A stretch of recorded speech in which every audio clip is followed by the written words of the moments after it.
Bismillahirrahmanirrahim. Alhamdulillahi rabbil alamin. Assalatu wassalamu alaika ya sayyidi ya Rasulullah. Khudh biyadi qallat hilati adrikni. Kita telah tahu bahwa para nabi dan orang-orang suci pada dasarnya adalah malaikat. Karena akal mereka telah mampu mengalahkan nafs. Kita juga tahu bahwa mereka merepresentasikan salah satu batu ujian terpenting.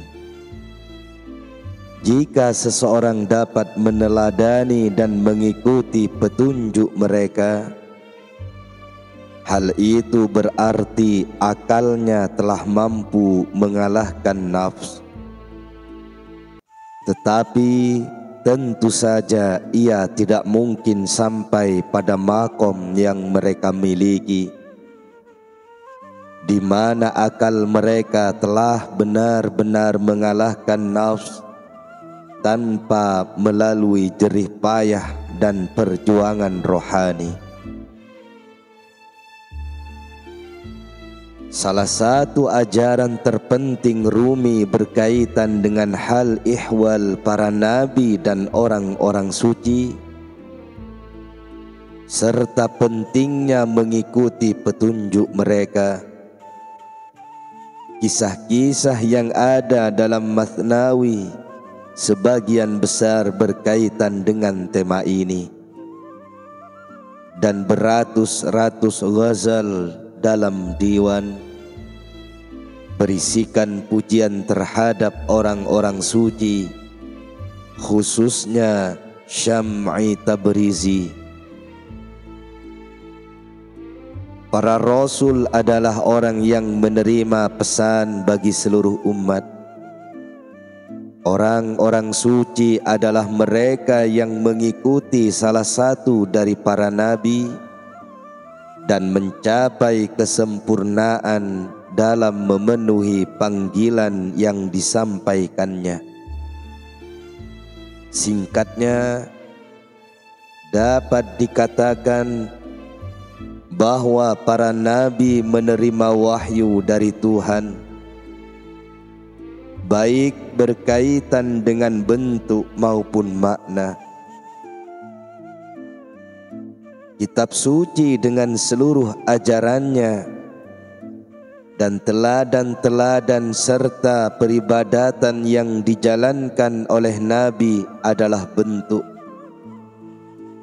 sedangkan makna adalah muatan spiritual atau rohaniyah dari semua bentuk itu. Orang-orang suci tidak menerima bentuk baru. Mereka sebagaimana umat secara umum mengikuti ajaran-ajaran para nabi yang sudah ditetapkan. Namun mereka mampu mencapai kesadaran penuh dalam kaitan dengan hakikat makna wahyu. Secara zahir, mereka tetap bergantung pada praktik-praktik serta ajaran-ajaran nabi yang bersifat formal, tetapi secara batin memiliki hubungan langsung dengan Tuhan. Dalam pengertian ini, mereka menerima wahyu untuk mereka sendiri. Para sufi sangat berhati-hati dalam membedakan antara wahyu yang diterima oleh para nabi dengan wahyu atau ilham atau ketersingkapan atau kasyaf yang dialami oleh orang suci. Tetapi Rumi sering menerapkan istilah pewahyuan dengan menunjuk pada pengetahuan khusus yang diterima oleh orang-orang suci. Dia menerangkan, dikatakan bahwa setelah Muhammad tak ada lagi pewahyuan. Mengapa tidak? Sebenarnya wahyu tetap turun, tetapi bukan lagi disebut wahyu. Itulah apa yang dimaksudkan oleh Nabi ketika beliau bersabda, orang yang beriman melihat dengan cahaya Tuhan. Ketika seorang yang beriman melihat dengan cahaya Tuhan, dia akan melihat segala sesuatu, awal dan akhir, yang tak tampak dan yang hadir. Karena tiada sesuatu pun yang tersembunyi dari cahaya Tuhan. Jika masih tersembunyi, ia bukanlah cahaya Tuhan. Karenanya makna pewahyuan tetap ada, meskipun tidak disebut wahyu. Rumi seringkali merujuk pada para nabi secara umum dan secara khusus menyebutkan kisah nabi-nabi semitis seperti Ibrahim, Musa, dan Isa dalam rangka memperoleh kesimpulan tentang gambaran kehidupan rohani. Hal itu dapat dimaklumi karena baginya Nabi adalah Muhammad, sehingga syair-syair Rumi banyak ditunjukkan kepada mereka yang memiliki landasan kebenaran dan keutamaan dari ajaran-ajaran Muhammad yang tak terbantahkan. Rumi sangat menekankan pada pembahasan tentang orang-orang suci,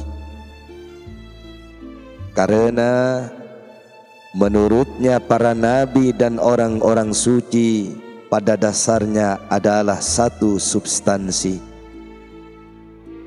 Ketika berbicara tentang yang pertama, berarti juga menunjuk pada yang kedua.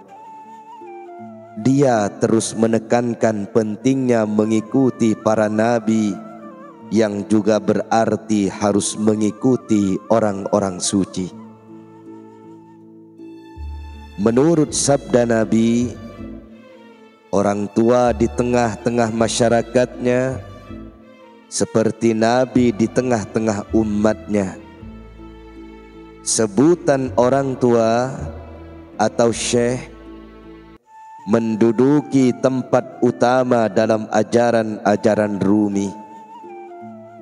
Hal itu bagi Rumi berkaitan dengan tingkatan-tingkatan dan makom-makom orang suci, yang tentunya tidak lepas dari keragaman serta berbagai tingkat kesempurnaan manusia.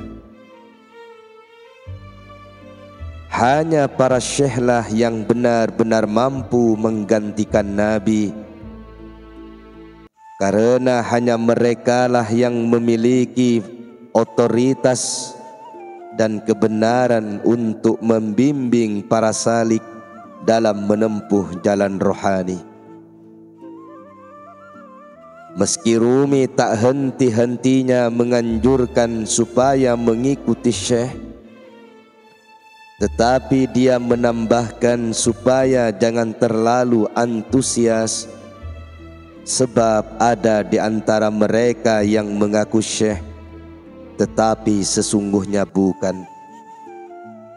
Mempercayakan bimbingan rohani kepada orang yang seperti itu benar-benar suatu kebodohan dan berbahaya. Satu hal yang perlu dicatat di sini, bahwa pada masa Rumi yang berkembang secara pesat hampir di seluruh dunia, sekarang tampaknya telah mengalami penurunan. Tidak hanya sufisme, tetapi juga lembaga-lembaga spiritual lainnya. Ketika itu, para sufi besar banyak merajai dunia kesusastraan.